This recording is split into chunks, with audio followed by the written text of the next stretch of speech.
This is Angel Crawford, your number one filingera.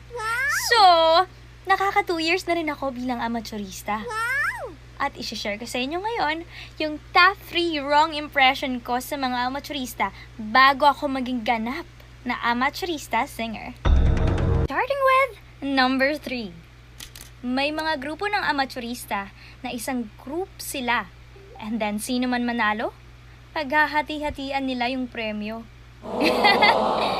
Mukhang isang grupo lang sila. Kasi halos magkakakilala na pala sila kasi madalas na sila din yung naglalaban-laban. Yes!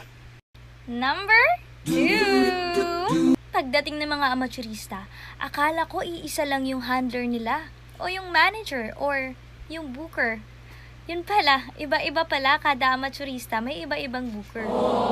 And fun fact, ano yung booker? Yun yung mga nagbibigay ng contest sa mga singer. And my number 1! Akala ko noon, pag sumali ka sa amateur singing contest, amateurista ka na. Yes! Mali! Dati kasi, sumasali ako sa singing contest sa amin lang sa Tondo. At saka sa Malabon. Twice a year lang yun, pag fiesta. Dahil ganap na akong amateurista, mahina na yung 3 to 4 na laban every month. At iba't ibang lugar yun, ha? Eh, kayo ba? Meron din ba kayong mga wrong impressions sa mga amateurista singer? Comment down below and please like, share, and subscribe to my YouTube channel.